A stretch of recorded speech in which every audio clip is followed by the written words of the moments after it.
who stuck a sword into Eglon's belly, went all the way up to the hilt, and Eglon wound up sitting in what the translation called a upper chamber. And the translation also said that he relieves himself in the cool room. So Damien Armstrong, what's your Hebrew name? Teshua Yahoo. Is going to give us some research that he's done in exactly what the cool room was, where he researched himself. So if you can take over, you can give us about 10-15 minutes. You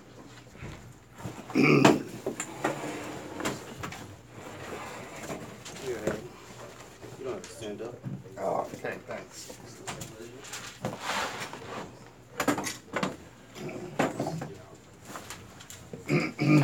First, let's open with a word of prayer.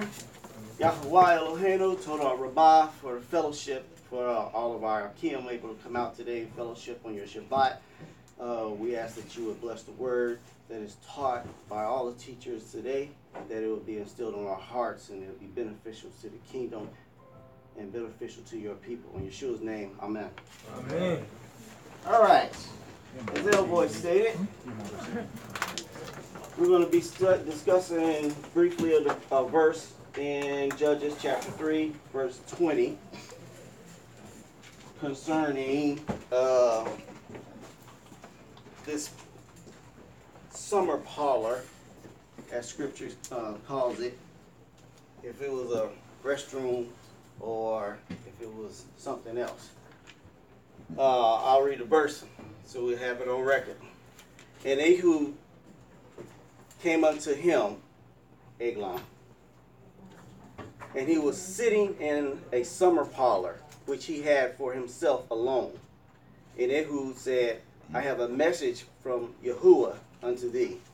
And he rose out of his seat. And that's the verse that we're going to be working on. Now, before we get into that verse, I came across something else. Anybody know what this guy's name means? Eglon? Eglon.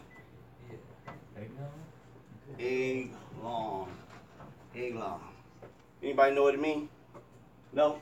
Well, you about to get some information. Let me cheat right quick. Alright. Put your Strong's number up here for those of you who like to have that. And I will be writing it in the Hebrew here.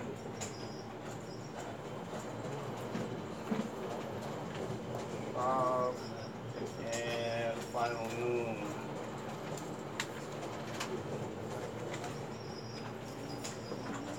Eglon's name, now y'all know it was fat, right? In the scripture. Fat boy. Fat boy. Usually in script, when folks have give birth to their kids, they give their kids names that are characteristic of that child or the circumstance that child was born in. Eglon name means calf-like. Anybody ever been called fat cow? Big man.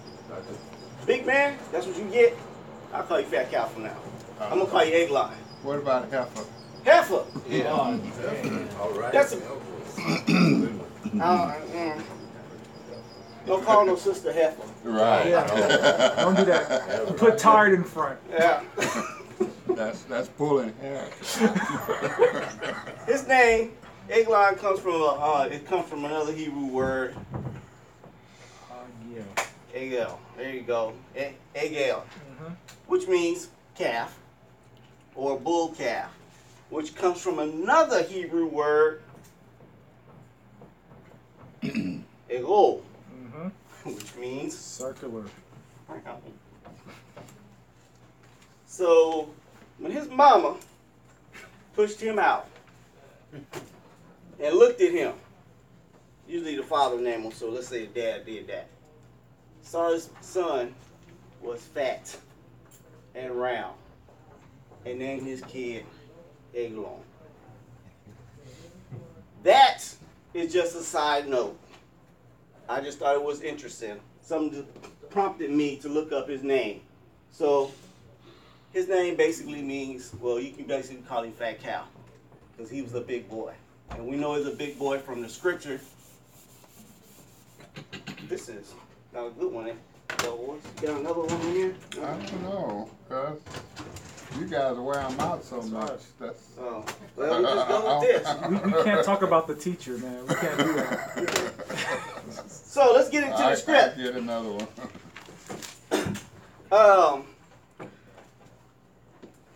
It says he was sitting in his summer parlor. So I went to the world and looked up summer parlor with the Wikipedia. Wikipedia says it's a small room on the roof with windows to catch the breeze. So, and it also has a door for visitors. I'm gonna draw me a little picture right here.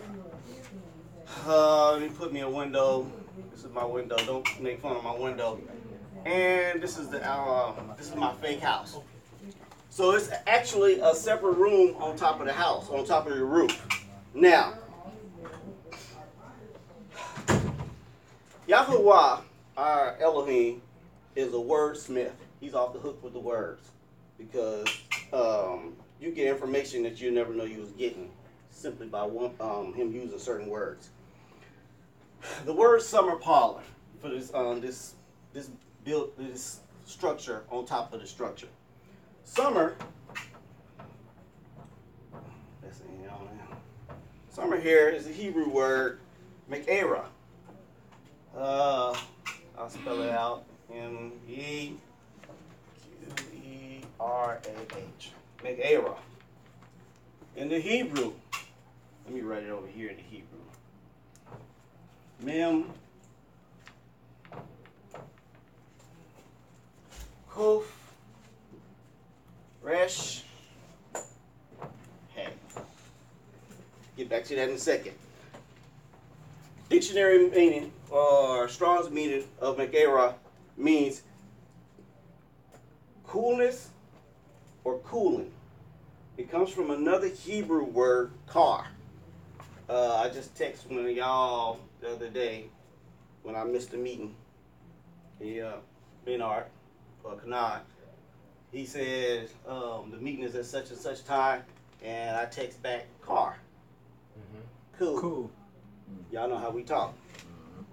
All right. So, You didn't show up. I didn't show up. Right. That's right. The Hebrew word, it comes from this Hebrew word "kar," which means cool. Also has to do with cool, calm, or self-possessed in spirit. Basically, you're getting yourself together. Its origin is contracted from an unused Hebrew root word, which means to chill. Literally, chill would be cool, as in cooling something off. Figuratively, quiet, as you chilling, like on the Shabbat. You're getting your rest on. So this room here this summer word has to do with what he was doing in this room, cooling himself. I believe this is where they came up with the word summer from. He was cooling himself and he was separated. Now keep in mind it did have windows in it and it's up on the roof. Kings usually stay in palaces, correct? Right. Palaces are usually elevated above the rest of the kingdom that they're watching over. So I'm going to put his kingdom down here. These are little houses. All right. So, Eglon was chilling out. This Hebrew word, Me'era, the mem is what? Water chaos. Water chaos. Water chaos.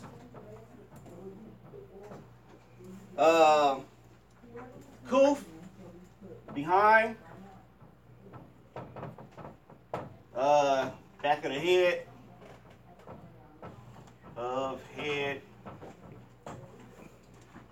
last, first, final. I'm using these right here.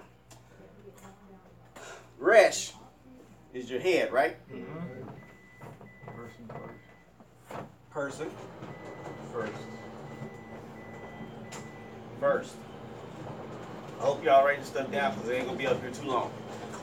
And then the hey, lo, behold. Good job, y'all. So that's the elbow there. The. I don't like this pen. So, breaking this down, this word summer or Megara, is water or chaos, behind, head, person first. So we'll break it down to this. There is chaos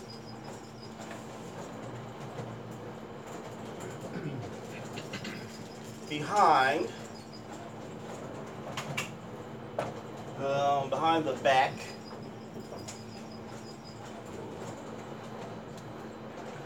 of the king, and it has been revealed. So what we have here is water or chaos. Water also in scripture represents what?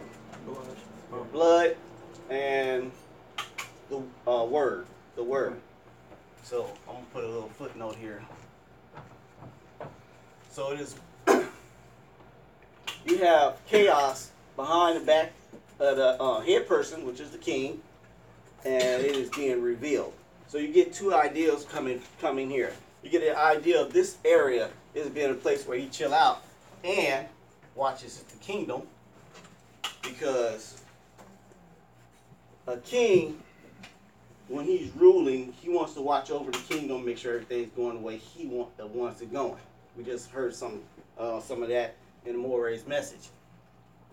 So he's watching to see how everything's going, making sure stuff ain't going on behind his back, like what is the coups or whatnot. It's also, I don't want to jump ahead of myself, so I got to come back to this.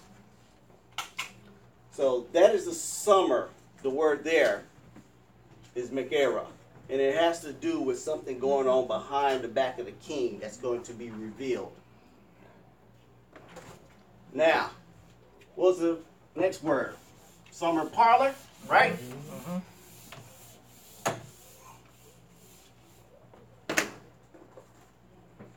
Parlor. P-A-R. I think they spell it O-U-R. Right. And we spell it different now. Here, the Hebrew word they use for parlor here is aliyah. What? Yeah. back forth and forth? That's right. Back forth. Is aliyah. Do anybody know what aliyah means in Hebrew? Something lofty? Yes. Something high up, or it's being called up, or called forward.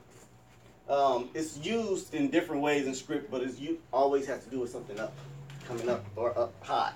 But with his parlor, again, was on top of a roof. It was up high, correct? Mm-hmm. Let me draw my little building again.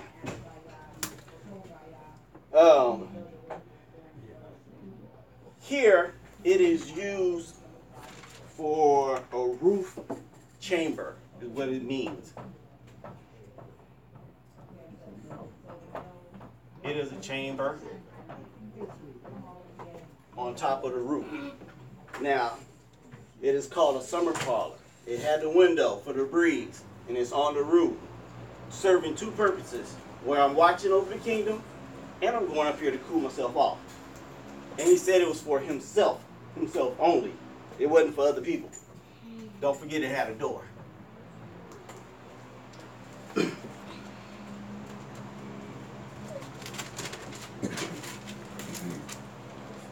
Now,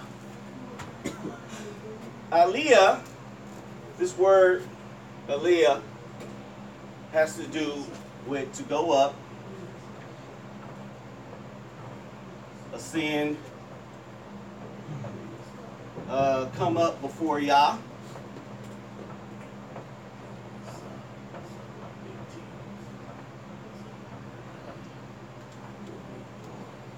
It has to do with excel or be superior. You know, a king gonna think himself superior than over other people.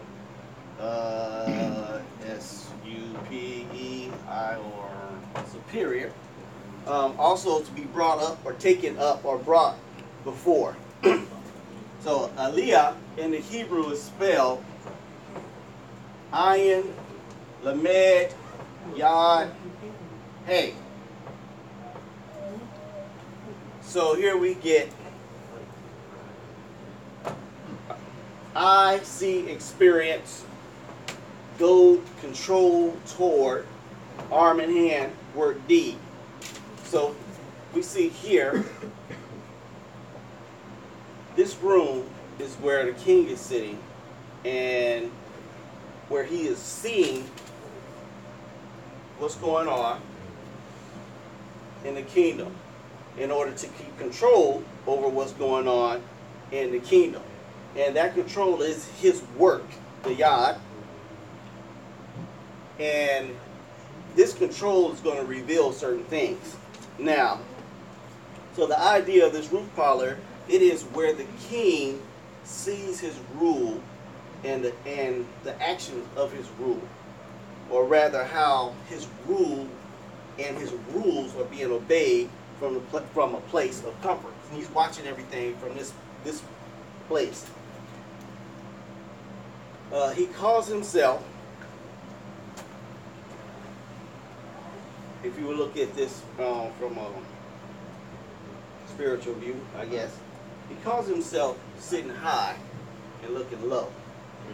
He's placed himself in a position of not only of king, but as of Yah.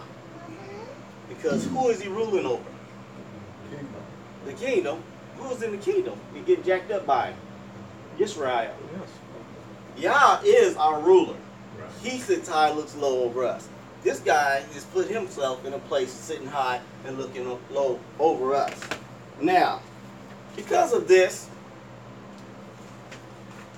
putting yourself in this position over Yah's people and causing Yah's people grief, this is why Ehud came in there and jacked him. Yah's going to execute a judgment on this fella. So we're going to go back to this other word, Megera. When you break this word, when you break down the word Megera, which was water, Kuf, Resh, and Hay, it's the chaos behind the back of the king is being revealed. The chaos that was going on behind the back of the king was Yah's word, which is another word for the mem. Mem is chaos and water is another example of the word. So this the word of Yah came to Ehud. Behind the back of the king, and it's going to be revealed. Remember, Ehud told the king, he said, I got a secret from Yah. I got a message from Yah for you. It was a secret. So the king stood up from his seat. Not a toilet. It's not a bathroom. He stood up from his seat where he was chilling out at. He sent everybody else away. They brought Ehud to him. Ehud told him, I got a secret, a message from Yah. So the king stood up, said, tell me the secret. Ehud pulled out a sword and stabbed it into Fat Boy's gut. So this place, this summer parlor,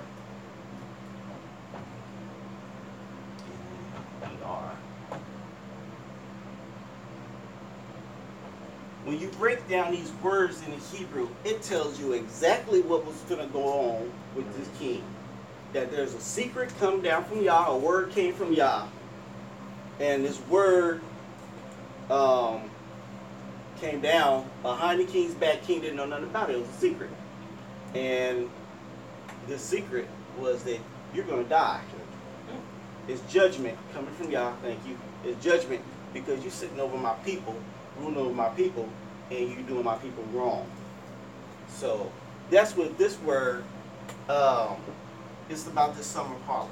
It was a place for cooling, a place where the king chilled out at. So it's not to be mistaken for a bathroom. Now, if it was my summer parlor, I'd probably have a bathroom up there too, because I'm chilling, and then when I get up, I don't want to have to go somewhere else. But I don't want my summer parlor stinking either, so it's nasty. But anyway, summer parlor. That was the whole purpose of it. The whole purpose of this word, these words that Yah chose, because he is a wordsmith, was to show exactly what's about to happen to this king. It was a secret. How come the book used the term relieve himself? That's relief.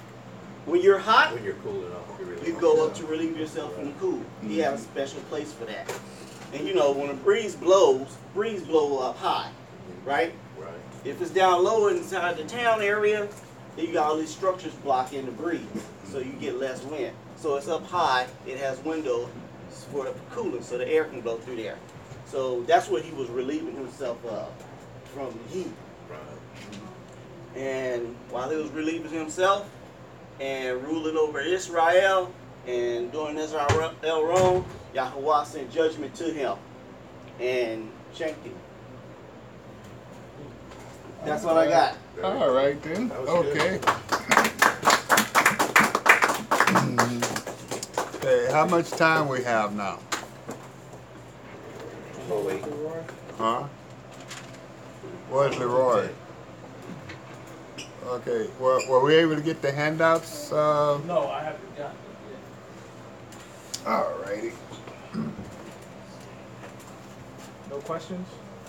No, any questions? I'm the only one that had a question. I think that was more than a shank. It was more than a shake. I like how scripture was cute and said the mud, the dirt came out of it. I was like, yeah, the dirt, yeah, okay. If you want to call it dirt, that's how cute. You know what it was.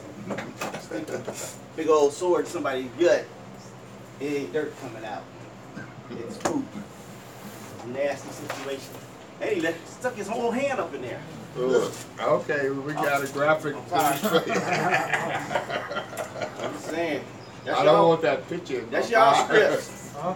I don't want that picture in my mind. Think about pork. Okay. Alrighty, now we're going to be going into Judges 4 and 5.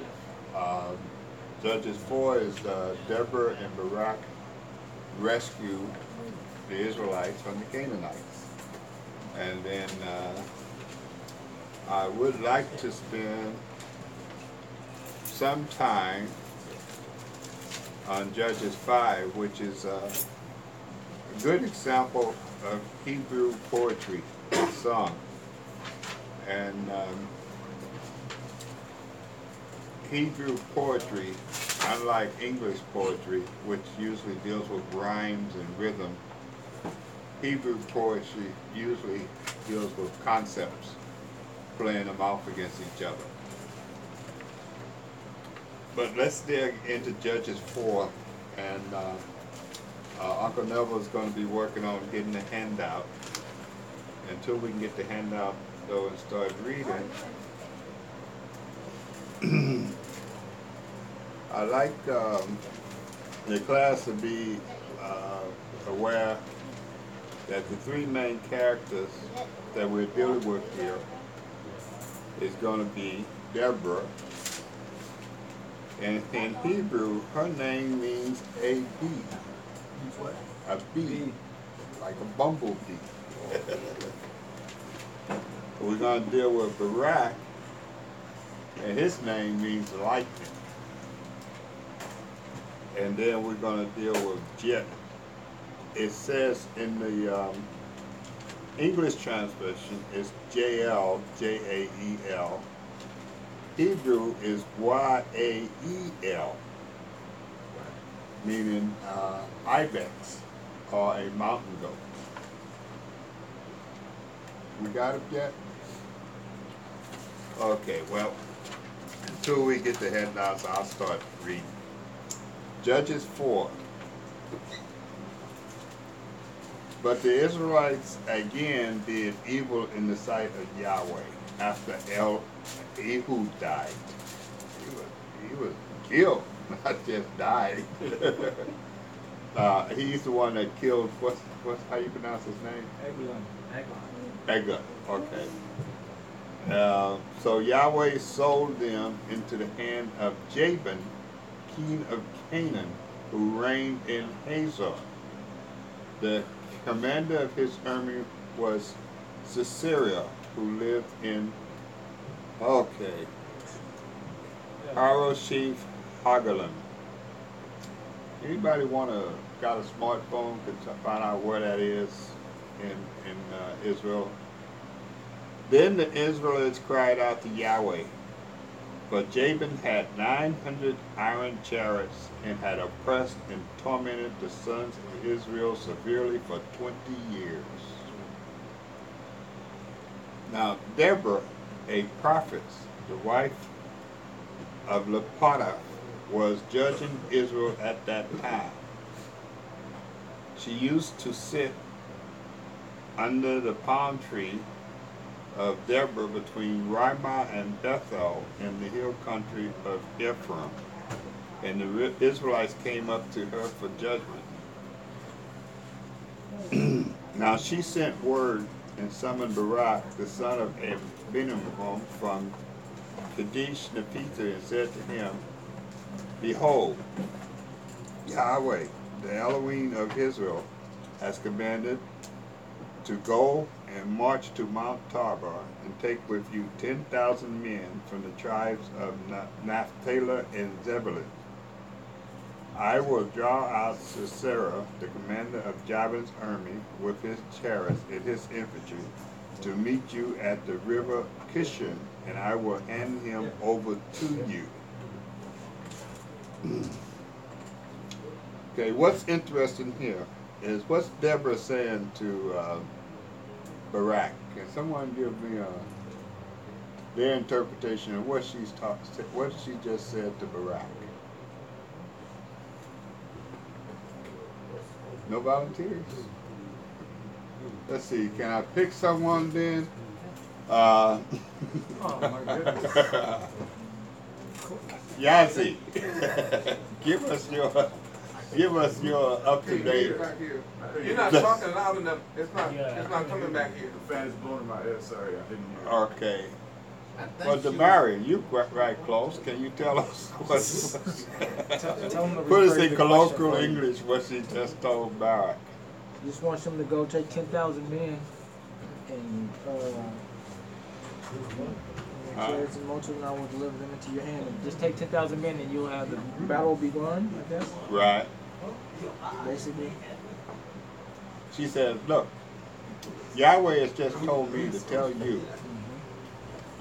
get 10,000 people together from these two tribes, and Yahweh is going to entice the Canaanites to come out after you. But I'm going to deliver them to you, so that in other words, you're going to be able to kick their ass." Yeah. Please. Don't fix that. It's so hard to hear back here. Sit in the front. You need a That's microphone, been man. You need a unusual. microphone. I've used the same tone, and you guys have been able to hear me for the last 2 or 3 Big years. Game is taking all everything you see, and his ears is grabbing it all. It's not That fan. Huh? That fan's making noise. Oh, okay. I'm not aware of that. Oh, thank you. There you Oh, go. that's what it was. I'm sorry. Oh. Disrupt the class. Had competition. Mm-hmm. Okay, she said to him, "Look, Barrett, I just got word from Yahweh.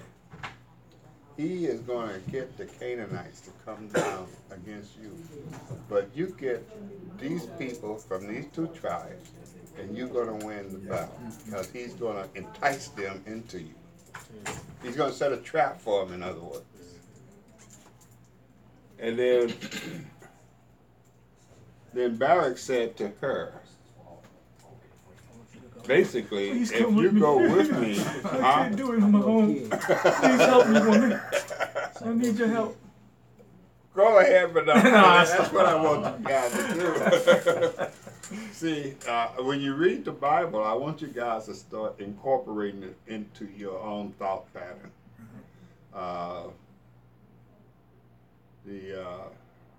Morey made a point in his sermon today, if I can remember it. Whatever you take into your, The 11. Yeah. the leaven, Yeah. that soon comes out to you. If you start taking the Torah into yourself, eventually it's going to start coming out. You're going to start thinking that way.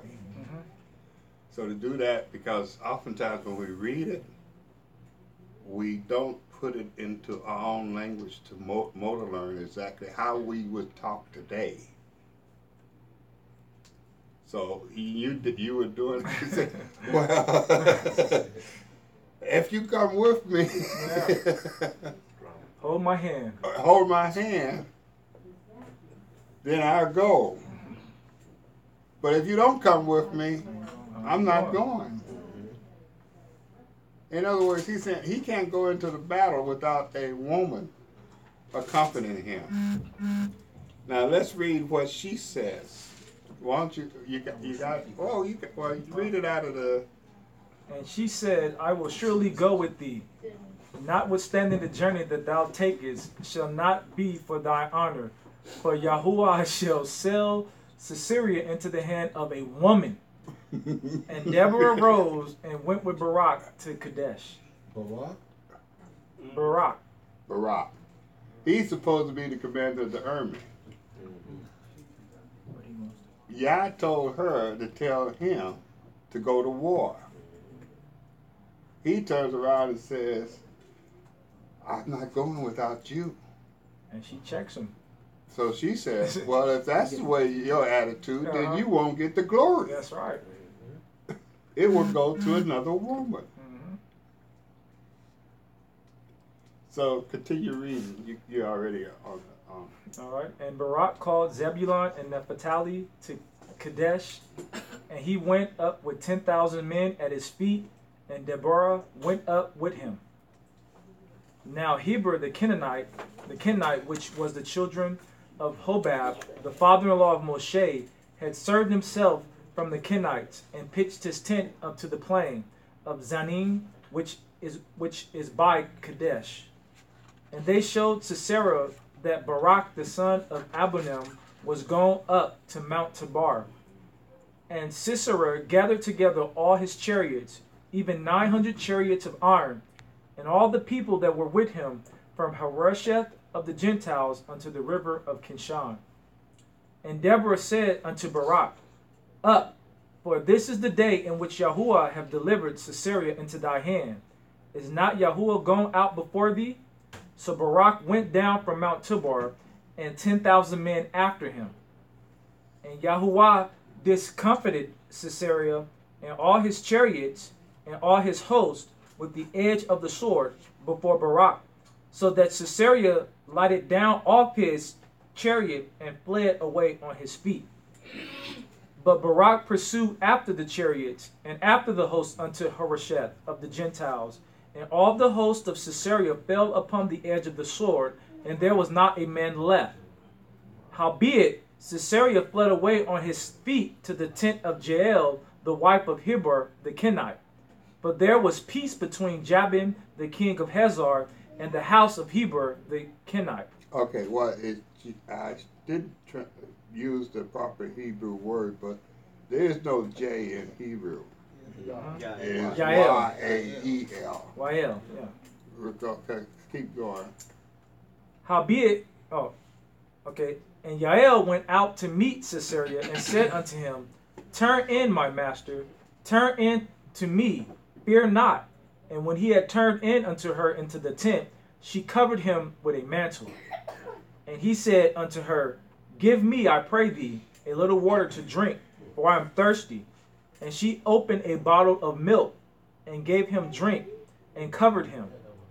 Again he said unto her, Stand in the door of the tent, and it shall be when any man doeth come, and inquire of thee, and say, Is there any man here?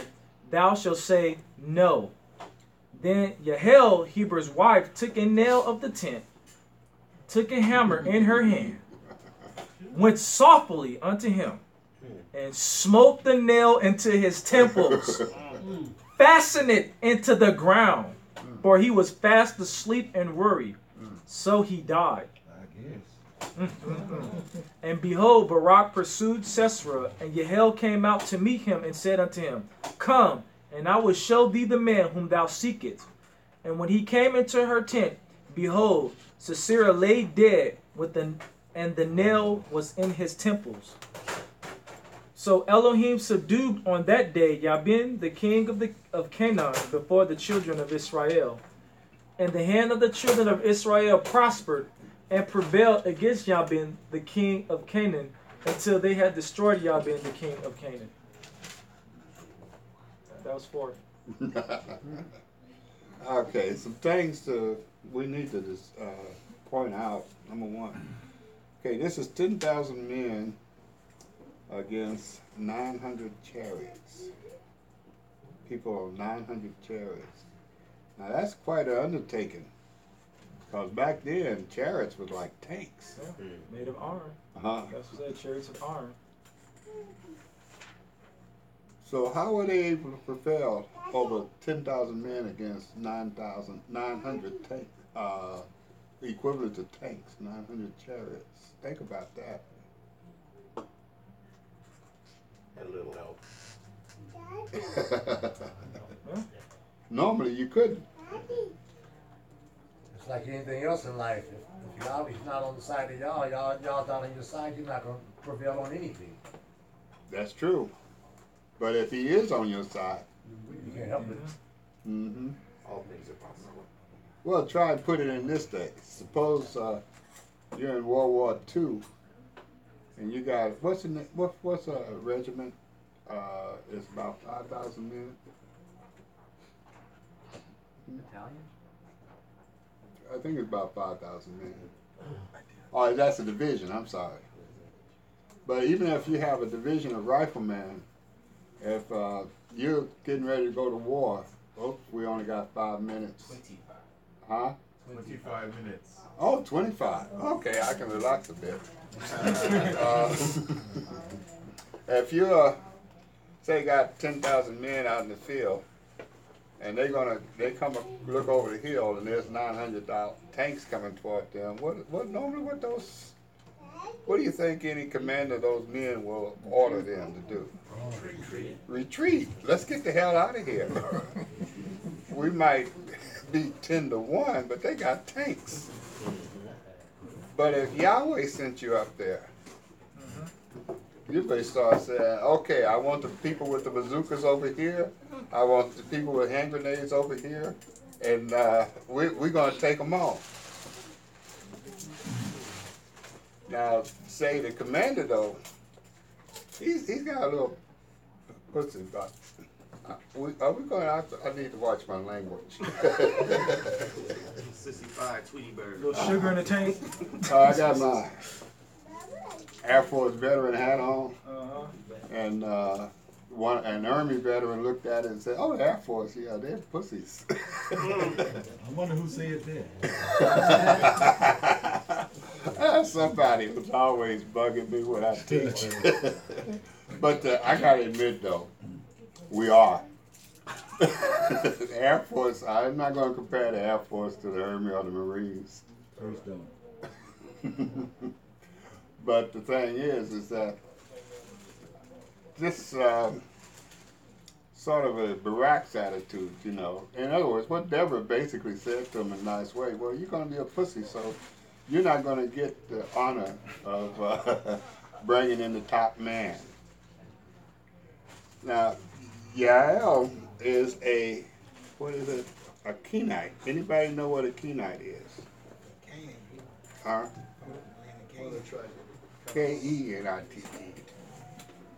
Is that a Canaanite? Yes. What's a Canaanite doing helping out the Israelites?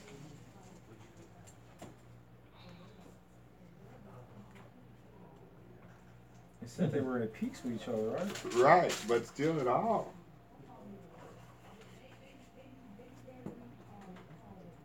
Let's step back and take a big picture of this. How are women displayed in the Bible?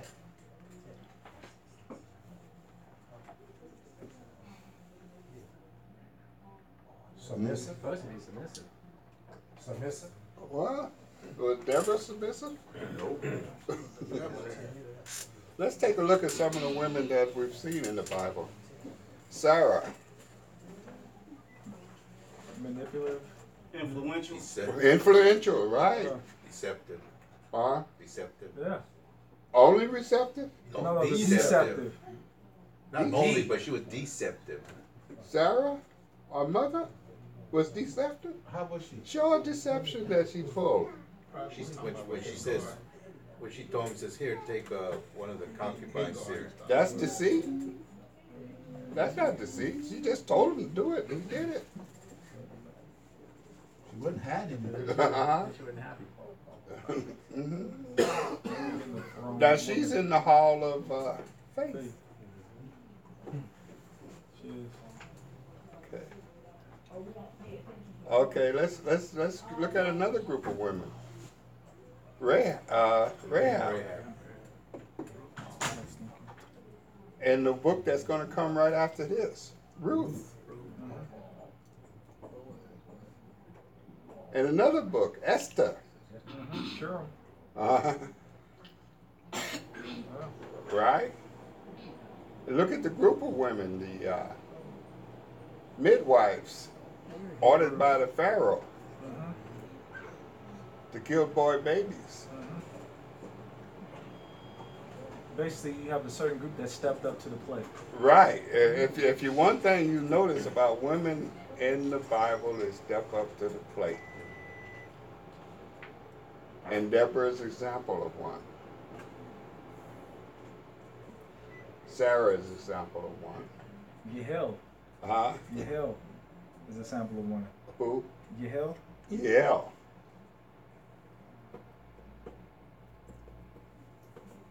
And women are oftentimes in the Bible are in a position to do something that men can't do, like deliver babies or not deliver babies. And Yahweh uses them too, just as well as he uses men.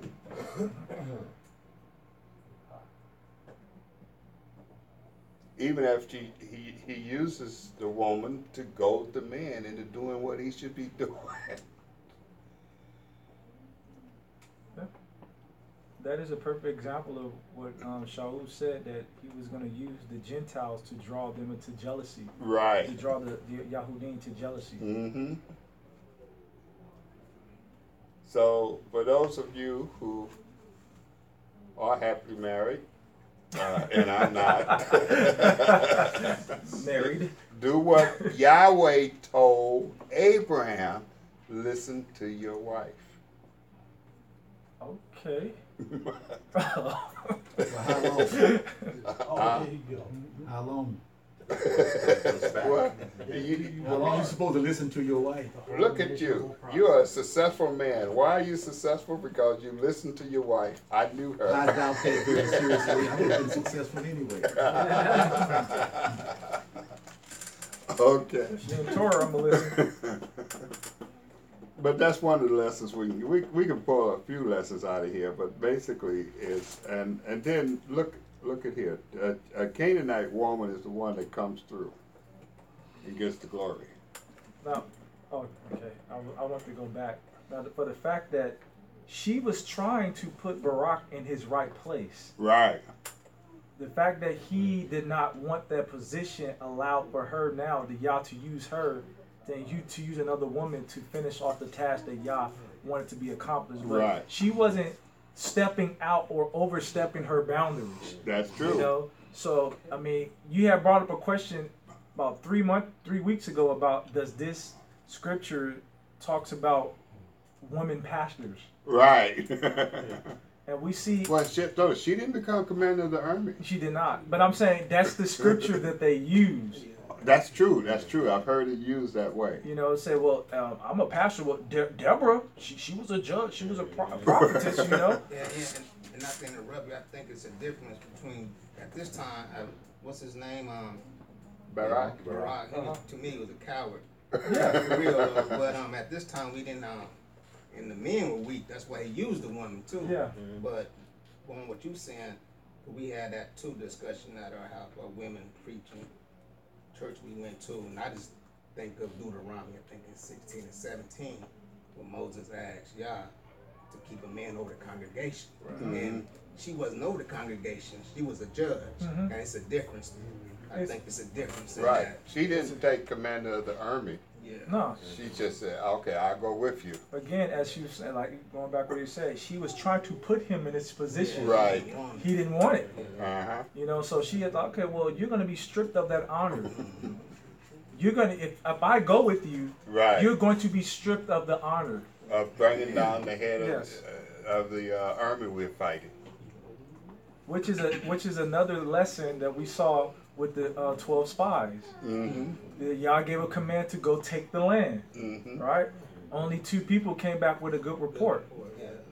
So we see the cyclical nature, like you always talk about, of Scripture being played out yet again. Right. And remember what happened to Moses' sister Mm-hmm. when she tried to take over. Yes. And So she, it'd be better if you follow a spit in your face. and she winds up with leprosy. Yeah, it's cool. But that is true. That's one thing we get in Christendom is they take and twist Scripture to what was the term?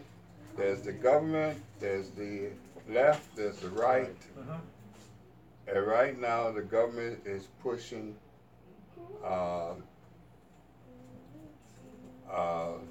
women taking control. That's the government policy.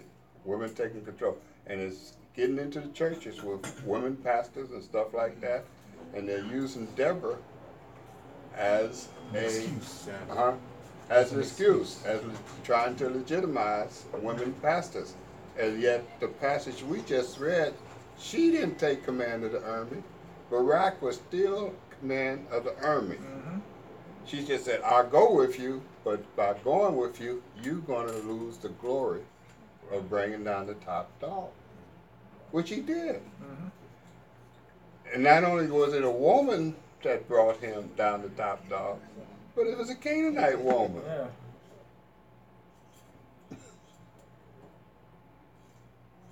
So, and like we just reviewed, from Sarah on up, is Yahweh would put a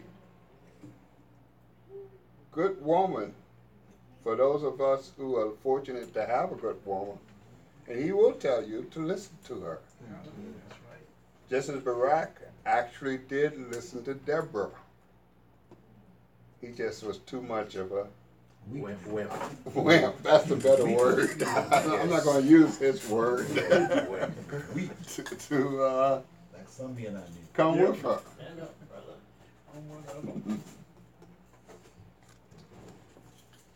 Now this last part, which sounds like it came out of Friday the 13th, sticking a pit stake through the man's head Temple, just the soft flesh. Oh. into the ground. That's sort of sneaky. We've got 2 sneaky situations in a row. Ehud going into the chamber, telling the guy he has a secret, and then when the guy comes there, bearing a sword, and now she tells him, okay, she gives him milk. You know, I'd always heard that milk makes you sleepy. Anybody know if that's true? Warm milk? Warm milk, yeah. Does that really work? I took a joke on that one. I'm gonna leave that alone. Yeah, just That's pick it. it up. Yeah. You know, that's a saying, and that's what they say, you know, I can't sleep here. Have a glass of warm milk. Right, I've heard that all my life. I should do that with the babies. Uh-huh. Put them to sleep. So she's from the beginning, she's got this yell from the beginning by giving him some warm milk so that he can go to sleep. Because he asked for water, but she Yeah. gave him milk. Because he just finished losing a big battle, so you know he's tired.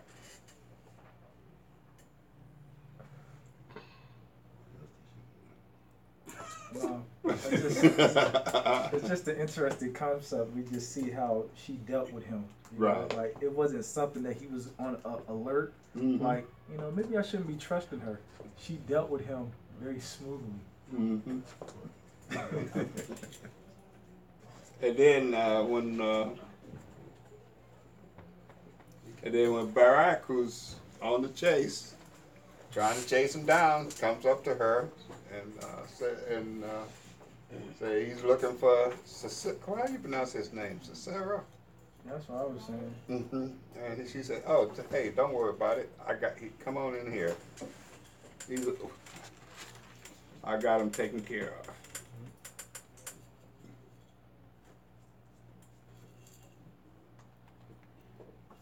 So, one of the things about the way Yah works, and he works through people, and sometimes it's sneaky.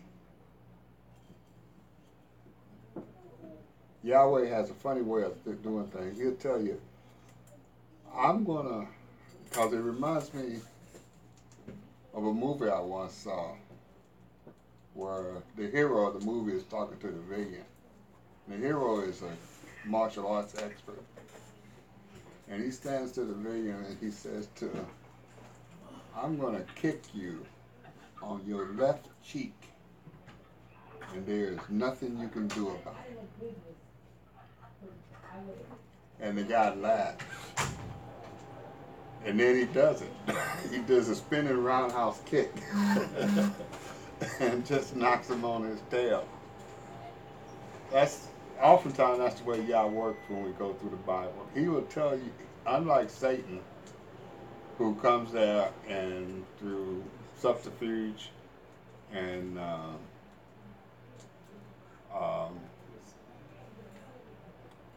lies to you as what if you do this, you're gonna get rich, you're gonna get famous, stuff like that. Yahweh tells you right off the bat, this is what I'm gonna do. In some kind of way it does it. He does it. But it's not, sometimes it's sneaky. Remember the prophet that was who was it? The king that was dealing with Ahab. Anybody know when they were talking about going up against the Philistines? Was it Samuel? Where he wanted a prophet size of how they going to do in battle, and Yahweh sent a lion. Yeah, lion spirit. Lion spirit. Micaiah, yeah, to tell him how to lie to him to get him to go to battle so he can get killed. Why can I not remember the man's name? Yeah, 2 Kings 22, verse 22. All right. Yeah. Hold on, more. It is Hey, what was the king that was better? Was it Ahab? No, it wasn't. No, it wasn't Ahab. Ahab. Was it? Let's see. But you get the point. Yeah. Going through this, and we're going to see this all the way through.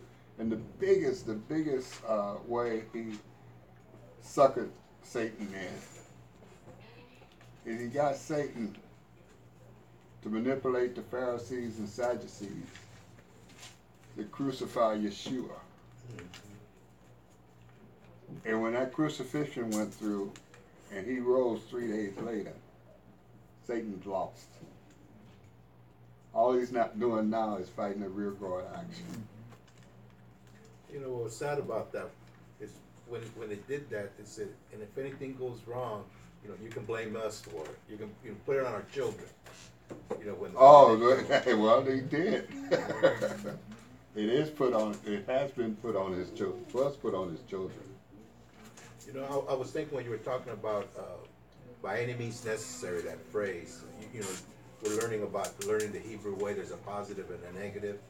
Like some of the militants were saying, we'll do it, if by any means possible. And you were talking about Yahuwah, that he does it by any means possible, but he works it out positively.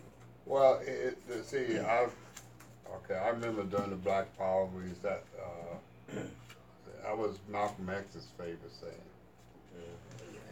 by any means necessary. The problem with that is not in violation of Torah. Right. And that was the big mistake that I, along with many others, made during the Black Power movement. We threw the Torah out the window, threw it under the bus. It felt that we can get our salvation through our own strength. Right. And we learned the hard way, because where's the Black Power movement now? That doesn't work. We can't throw Torah out the window. So any means consistent with Torah should have been our slogan back in the 60s. I was just saying, like the examples he used, that he wanted to accomplish what he wanted to, and if Barack wouldn't do it, then he says, well, I'll use a woman, then I'll use Deborah to. Yeah, he's going to accomplish it, Right. right. That's Even what I if was we, where does Green go? Wimp out. Right. He's gonna accomplish it, even if we wimp out. And if the man wimps out, and if you notice that pattern, a woman's gonna come along, a good woman, a woman pursuant to Torah, who will get that man to straight. That's a pattern you see through the Bible. From Sarah, the midwives, Ruth, Esther. What's the name of the Priscilla and Aquila? When they straightened the old boy out, because even here, his information was a little off. Who was that? Yeah. Apollos? Huh? Apollos? Who? Don't you talk about Priscilla and Aquila? Oh, yeah. Okay, wait, what was this? Hand signal, 5 minutes? Yeah, it was First Kings, chapter 22. Verse Oh, you found was it? King Ahab. King Ahab? Ahab. Oh, it was Ahab. Okay, I thought it was Ahab. What was the name of the king that said, before we go into battle, let's consult your prophets? Is it Jehoshaphat? I don't even recall that one. That's the king. That's the king. Yeah. And what's so neat about it is show you how Yah works. It was like a humbug. The battle was over. He was on his chair running away. And one of the archers said, "Oh, I got one arrow left. What am I going to do? Oh, I just fired off." Let me get rid of it. Yeah, let me get rid of this arrow. I don't want to go back to base, not having spent all of my ammunition. And as a lark, he just shot off an arrow, which the prophecy that was given came through. True.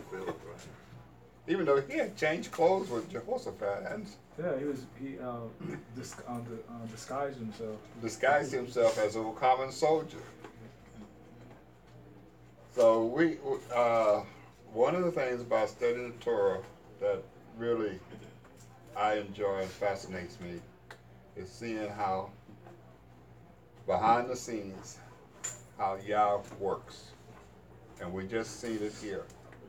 900 chariots, which is the equivalent to tanks back in those days. 10,000 men, get every single one of them. But the leader is taken out by a woman, which Deborah told him was going to happen. Yes. So, okay, I think we've rather than get into chapter 5, which I think would be a good study at this point, we can go ahead and end it at this point. And now remember, on 17th of April, we're going to have a presentation on the Trinity. And with that in mind, if someone can end us in prayer, and then someone can turn off the camera. I got it. Shoot a class too before you stop it. Everybody say hi to those who are watching us over YouTube. Shalom. All right. Okay. Anybody want to end us in prayer? Green? End us in prayer? Heavenly Father, thank you for this day. Thank you for allowing us to come. And thank you for the teacher. Thank you for him enlightening us on today's subject. Bless us collectively and bless us individually as we go from this place. Thank you for all that you have done in your precious name, Yahshua. See, I pray. Amen. Amen. Okay, who wants to make a presentation? Did we get a offering? Oh.